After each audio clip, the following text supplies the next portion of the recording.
Oh, you're still working. You're still writing your speech. Pretty much. So on Sunday, a young man stood up to give his not farewell talk.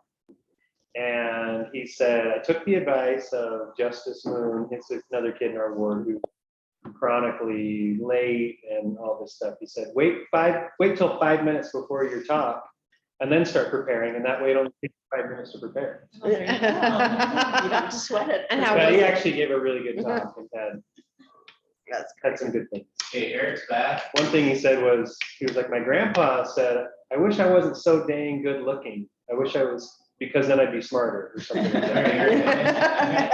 That's a good line to use. Yeah, That was good. the end meeting for all instead, so thanks for coming back. Okay. And Brent will come and I'll have to come up here. I know to sit here and wait for Brent. Okay, I will open the meeting. This, and the one item of business, Eric, that we have started discussing is whether we're going to meet next week and the week after. And so far the consensus is no meeting for the next 2 weeks. Right. Heartburn with that. Sterling, you're looking forward to Christmas Toastmasters meeting? Elsewhere, those 2 weeks anyways. Okay. All right, I think that's all the business we had. I'm going to turn the time to Carol, who is our Toastmaster. And it's graduation day. Burley was so brave to ask me to be the Toastmaster. My children do not dare call me right now. And yesterday I finished my homework at 7 a.m. and I didn't let anyone know. All righty, so there's Brent. All right, Brent, can you give us be our invocator today? Absolutely. Thank you, Carol. Can everybody hear me? As I look at the theme of ambitions and dreams, I reflect on a poem that I've had for a long time in my repertoire, or I've tried to memorize it. And anyway, it's by Rudyard Kipling, and it goes, and I can only imagine that Carol's gone through several of these kinds of experiences. And it kind of goes a little bit like this. If you can keep your head on when all about you are losing theirs and blaming it on you, if you can trust yourself when all men doubt you and make allowance for that doubting too, and just move forward with your dreams and your ambitions. And so if you'd like to look that poem up, its name is If, and it's by Rudyard Kipling. And with that, I'd like to have offer a prayer for the beginning of our meeting. Our dear Father in heaven, we're grateful for thy blessings and for the opportunities which we have amongst our group. We're thankful, Father, that we can meet and pray that thy spirit might be with us. Help us to expand our dreams and our ambitions such that we might be able to be of greater service in thy kingdom. It is our humble prayer in the name of Jesus Christ. Amen. And back to you, Carol. Thank you. Thank you. Well, this last weekend was my children's greatest ambition that they worked for all year. And it's the World Series on team roping. And actually, I babysat 2 kids, the 2 and 4-year-old, and watched the rodeo and did my homework. I had the rodeo on my phone. And one of the things that my one son did is he can see talent. And he put people together that were good ropers. They give them a number, 1 to 10. I mean, actually, 9 to 14. They give them a number, and that number is who they can rope with.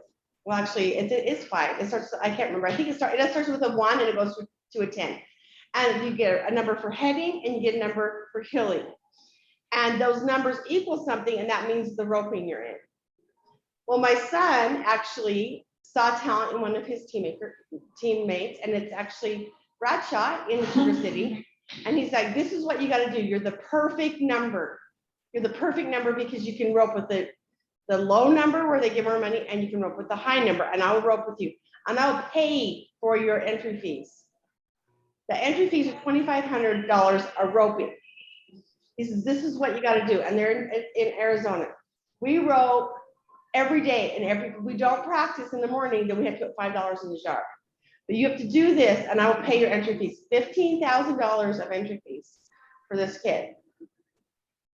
And the kid will start roping every day, and I paid for one of the entry fees, and we're splitting the winnings. So I will tell you the rest of the story, but this is what you have to do. If you want to reach your dreams, you got to work for it.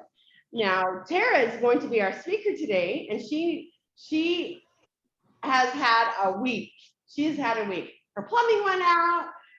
Somebody didn't show up for work, and she had to give the put your big boy pants on talk to someone, which she doesn't like to tell them that, and you're going to be out in one more strike. And now she's going to give us a talk. And what's your name of your talk? Traditions. Oh, and actually, I'm so off the team beat. I'm first. so off the beat. Okay, so we need who is our general evaluator? Take that. Okay, well, I'll turn it over. I'm so just so off the beat. Terry, you have 5 more minutes to prepare. Right. I'm ready. A friend told me once that a friend told him that when you're preparing for a speech, you should just wait until the last 5 minutes before you have to give the speech, because then you only have 5 minutes to prepare. I think that just echoed off the wall 5 minutes ago. Yeah. I am your general evaluator today, and I am also your speech evaluator. So I'm excited to evaluate Tara. I've been evaluating her for years, and it will continue. And somehow she sticks around. Yeah, in spite of. The first thing I want to, first person on my team I want to hear from is our grammarian, so we can start using his word of the day, and that's Burley.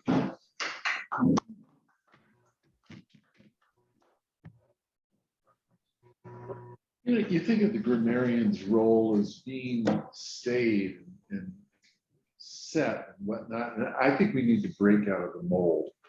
So I have created a situation where you are going to create your own words for today. Mhm. And I'm going to start with mine, which is relevant. It doesn't exist in the dictionary. Don't try to look it up. But for me, if something reveals what's going to happen, it makes it clear. And so that's the definition that I put on my made-up word. But here's some others on the board that you might look at. If you were thinking of saying today what's going to happen in the future, then you would be prescient. All right. If you were going to teach something that I didn't know, you were going to reveal a truth to me, then it would be revelatory. And if you were going to see things the way Heavenly Father sees them, then you would be visionary. Along those lines, our theme today is dreams and ambitions. I think it's important to have that relevant clarity. So that's your task today. Come up with words and I will be listening. There you go. Important. That's actually pretty fun. Okay, thank you.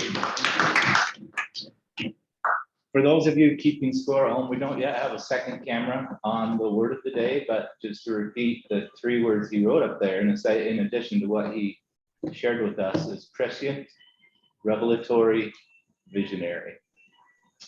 So our next person on my team is our timer keeper, Mr. Sterling. Do you have Tara's time? Since I am pressy I do not know her time. I do not have time either. We're gonna shoot for 7 to 9. 7 to 9. Boy, that's good. Sterling, how do you spell that? Uh, There- URESCIUH-UHNT. I figured it was, I wouldn't have put the dash in there, but So the option they give is to extend the time 8 to 10. So here we go. Perfect. We got an extra minute. Okay, also, the last member of my team today is our listener, Mr. Jeremy. Do you have anything you want to share with us about what secret things you're listening for? No, but I have a word that I made up a long time ago. Oh, Obnoxious. Right before your kids throw up in the back of the car on a trip, they usually turn obnoxious. okay. good word. This is fun. I know I make up words all the I time. did and too. now that I'm being put on the spot, I can't think of I'm the it. same way. I think I will cede my time back to the toast master. Okay. All right. Thank you. And the Bradshaw boy and Judd and Clay, my youngest, had this conversation. And then he started losing money. He wasn't winning. And Clay's like, stick in there. And pretty soon, Clay had to buy him lunch. And he bought him horseshoes so he could shoe horses. And his coach said, you're not Clay. Don't do this. Go get a job. His rodeo coach. And Clay said, this is the numbers. Stick to it. Okay, come up and give us a talk on sticking to it. Let's give it some grit. I'm going to pass this around, grab a spoon and a pudding and a cookie. What the heck? Yay! Wow, you're so good at feeding us.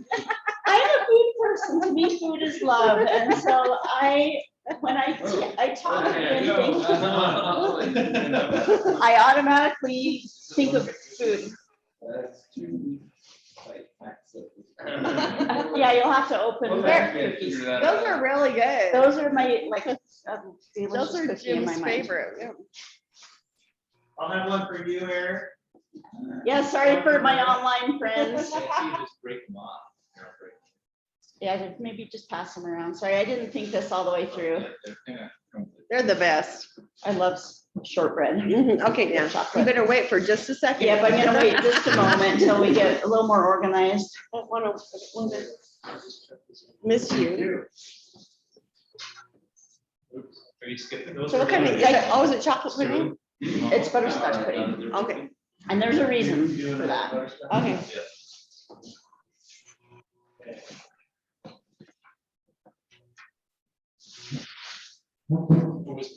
Oh.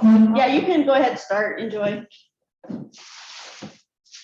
Tony probably knows what this is leading up to. He's seen these foods before. Oh.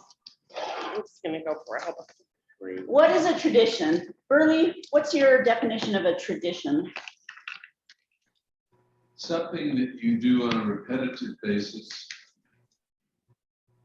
to emphasize a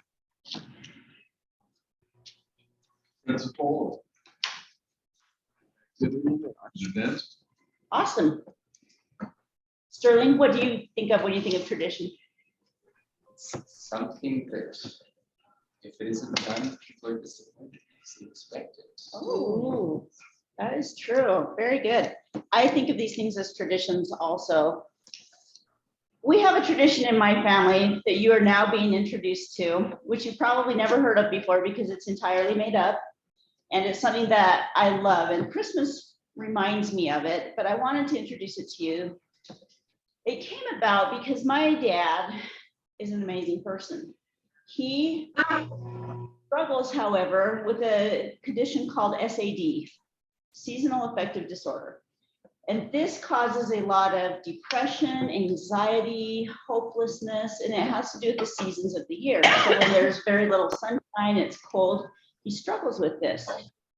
Well, he didn't know this all his life, but when I was a kid, we could tell differences depending on the seasons in my dad. And we always took a vacation or something around February, March. And my dad always planned this because it helped him feel better. He didn't know why, but it helped him feel better. Another thing that we did, it came about one magical evening for family home evening. We walked into the living room and there was a 5-gallon bucket sitting on the floor. It had an old tree limb in it with dead leaves, and there's a string of Christmas lights on the tree. What is going on? My dad said, "Welcome to Scotch Christmas." What in the world is that? Well, his first Scotch Christmas consisted of the aforesaid decorations. There were presents under the tree, wrapped in newspaper. They had our names on them. We were excited. We gathered around. My dad put in a cassette tape of bagpipe music, and we listened to bagpipe music. He said, "The Scotch people have a proud heritage. Our name is McLean. That's my maiden name is McLean. We have the majority of our ancestors are from Scotland." So my dad said, Scottish people are famous for a few things. Carol, what are Scottish people famous for? They're kilts. Kilts. What's something Scottish people are famous for? Haggis. Haggis. Jeremy, anything else? Probably drinking. Drinking. Usually Irish. It goes pretty tight there, yeah. Another thing Scottish people are famous for is being rather on the thrifty side. In fact, you might say they're known to be pretty cheap. So Scotch Christmas revolved around things about our heritage. Our first gifts, as we unwrapped them, were not quite as exciting as we thought they were going to be. I got a bottle of shampoo. My brother got a package of toilet paper. My mom got some clearance Christmas wrap and bows that had been picked up on the after clearance Christmas sales. So the gifts were not quite as exciting as we were hoping, but it was still so much fun to be with our family, laugh, and to talk about our heritage and have this fun evening. And it developed into a tradition. Over the years, some years Scottish Christmas happened, some years it didn't. Different ones of my siblings have taken different aspects of Scottish Christmas and gone different ways. However, when we can get together, usually sometime in February or March, I might call my sister and say, "Hey, what are you doing this weekend? You want to come over and let's do Scotch Christmas?" And that's magic of this holiday is that it doesn't take a lot of preparation, doesn't take a lot of planning, and it's a lot of fun. So for now, I'll tell you what our last Scotch Christmas has evolved into. Decorations. I have a big house, a big ficus tree. So I threw a string of lights on that. Last year for Scotch Christmas, I had all my siblings and my parents were together. So we decided we were going to make something lasting for Scotch Christmas. So I got out some plaid Christmas wrapping paper, some cardboard, a few odds and ends of Christmas things, and had everybody make a Scotch Christmas decoration to hang on the ficus tree. So now we have begun a collection of ornaments, and they're hideous. They're pretty bad. My dad's, in fact, is a little Scotch man with wearing a kilt. And it has a string attached to the kilt that goes up through the back of it. And if you pull the string, it shows his bare booty behind the kilt. So it can be whatever we want it to be.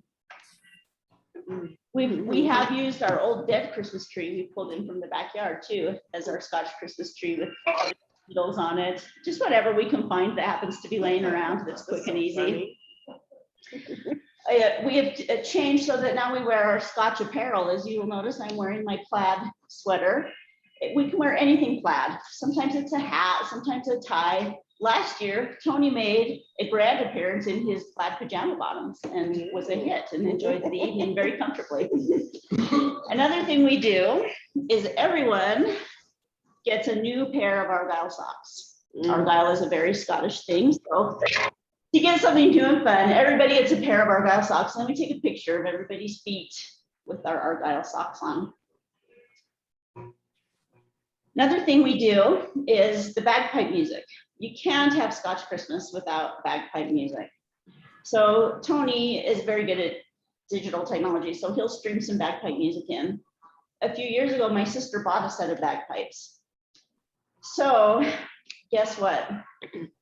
We tried to play the bagpipes. The most anybody could do is a sad sounding honk. But hopefully over the years, we will get better. Bagpipes are very complicated if you have never tried them.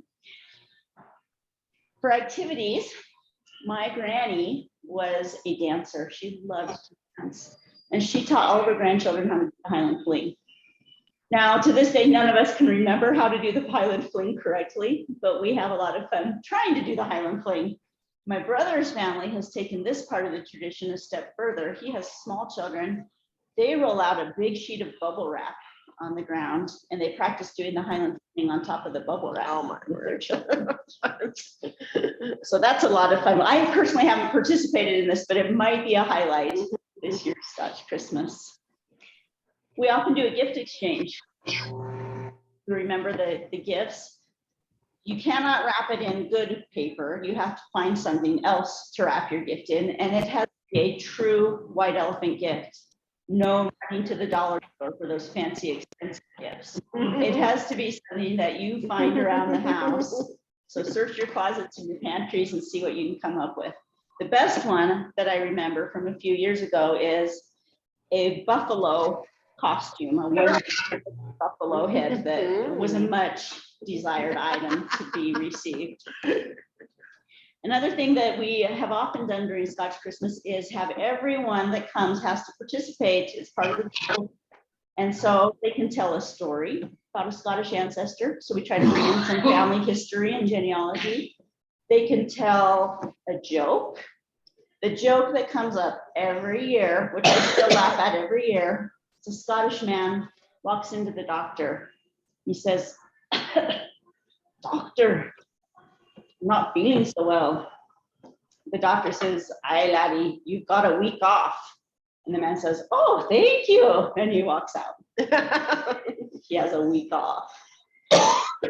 Anyway, comes up every year. I'm sorry, I have a terrible accent. I try. The little ones can draw a picture, but everybody has to share something. It can be a song, a joke, whatever they want. And that's a lot of fun to go around and have everybody participate. The food for Scotch Christmas, you got a taste of. We got to have Scottish shortbread. That's such a traditional Scottish food and it's easy to do. Butterscotch pudding, just because it says Scotch. We have bowls of butterscotch candies. For dinner, we'll have bangers and mash. I don't know if you've ever heard of that, but it's sausages and mashed potatoes. We've also tried taties and neeps, which are turnips and potatoes that are mashed together, which is quite delicious. We've tried different Scottish foods. We have yet to try haggis. It is really hard to find haggis in Idaho, and I'm not about to make it. So maybe someday we will add that to the menu. The glory of Scotch Christmas is that we celebrate our heritage. We enjoy being together. It doesn't take a lot of time and effort like some holidays do. It's just in being together, in having fun, and in celebrating who we are and the things that our family has gone through and been through. And I love the vision that my dad had of trying to take something that was hard and find joy and making things better and trying to bring a little bit of light into those long, dreary months of February and March. So enjoy your pudding, put on a kilt, and have a happy day. Thank you.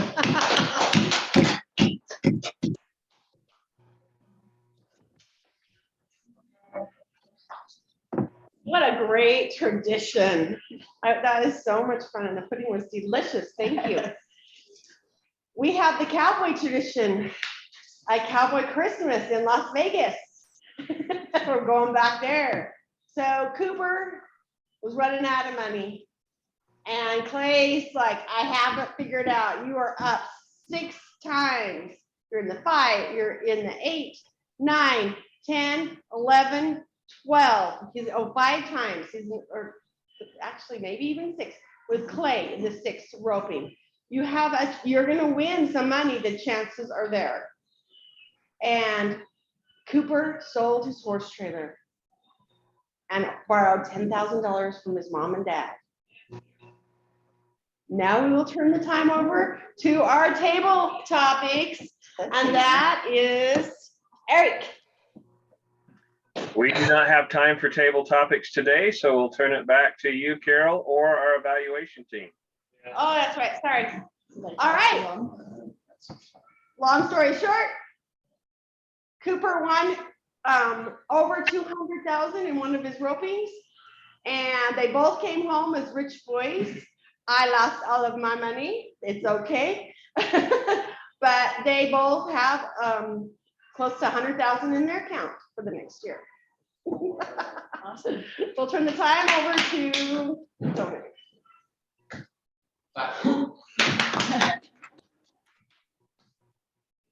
Okay, now that I have the floor, this is not a preconceived word, but I made one up this morning. Tradition, a lot of times you hear the people pronounce that wrong, right? How many times do you hear people say tradition? Right, all the time. So it's gonna be a new word now, and you spell it T-U-R-D. So there's a turd in there, right? Right at the front. And it's when there's a tradition that you don't like. Well, that's a stupid tradition. That's a I good love one. it. That's a good one. That Okay. might be the winner. Okay, Tara, I will now begin to evaluate your speech. It was good. Your introduction was especially good. Giving out food is always awesome. Maybe a slight pointer there that you teach us how to open the shortbread cookies. And maybe start one going down one side and one down the other, so that the timing of that doesn't take so long because from one person to the next to the next. But I always love food, and you definitely captured our attention there. The stories were good. Visual aids, you had your socks, you had your plaid on, and I guess the food counts as a visual aid, even though it's more of a, what's the word for oral aid? Wouldn't it be Gastronomic. Testicular? Ooh, that's a little. Stop. How about taste dishes? That's better. Tasty, yeah, thank you. Quotes or statistics used effectively. I didn't really notice any of those. Humor was pretty good. Your eye contact, you had pretty good. One thing I would do, I noticed one time that you had your notes right here on a piece of paper, and you pretty much were here. What I would probably do is take those notes off of the paper and put them on note cards like David Letterman used to use. And then you can just have those here and walk around the room with them and look at them a little more easier. Did everyone catch the week off? It took a minute for me, so maybe that joke I needs got- to be I got it really expanded quick. more. Week off. And does everyone know what haggis is? Exactly. What is it exactly? It's Is sheep it- intestine stuffed with the chopped up heart and liver and other animal parts. Giblets. So And maybe, oatmeal and blood and stuff. maybe expand on that until you see grimaces on people's faces, so you know that they got it before you move on to the next part. But the thing that I liked most is that also that you got audience participation from us. You got each of us to say what's one thing. An extra level above that could be that, like, for example, when you told me to say something, and the first thing I said was haggis, you just went on to the next person, but maybe stop there for 5 seconds. And this is an expert level thing, but say, oh yeah, haggis, blah, blah, blah. Say something about us so that there's more acknowledgement before you then go on to the next person. And the big thing though is that for this whole speech, you were, I guess, somewhat vulnerable in a good way, because you shared part of yourself and it made us get to know you better. And I think that was one of the highlights of the speech. So good job. I will continue to live with you for the rest of my life, and you've gained more points in my book. So here's your little cheat sheet of notes that I took. And who of my team does it make sense to go first? I always get confused on this. Probably the timer, Mr. Sterling. Tell us how people did. Okay, I might be a little timerage to tell you. That's terrible, sorry. Timid and timer, it just doesn't work together. Darn it. Tara went 10:43, And Tony on the evaluation went 3 minutes and 18 seconds. So we're being Long time. generous with our time usage today. In That's in addition to the 12 minutes late that we started. Sorry, Eric. Yeah, sorry, Eric. Okay, That's thank the you. report. All right, how about we'll let listener go before grammarian. Okay, got some questions for everybody. In Brent's opening remarks, he quoted the poem If by Rudyard Kipling. And Carol, her son and friend, went to what event? The rodeo. Called Cowboy Christmas. World Series World of Series roping. Team roping. Okay. The title of Tara's speech was Tradition. Tradition. Okay. The first McLean Scotch Christmas, the 3 gifts were, Toilet paper. yeah, Shampoo. yeah, And some discount wrapping paper. that was Christmas bow. No, that was- It was Bozan paper, yes. Oh, Bozan. Okay. Let's see, it's the hideous ornaments here. What dance was danced? Ooh. The Highland. Fling. Highland Fling. Oh, you know what that is? Haven't heard of it? Oh, I have to look it up. Is it like the Spanish Panic? Okay. But very similar to the Irish jig. Yeah. Okay, bangers and Mash. mash. Okay. Let's see. How much money did Cooper win? 200,000. Over 200. Okay, that's it. Very good. Nice. Okay, Mr. Wordmaster. Well, Tony, you and Sterling are tied for being most creative. But, well, I think we can continue this further. Honorable mention to Jeremy. And we had one use of the word so and one stretched out THE. See. Is So it I? kind, I so think it was kind.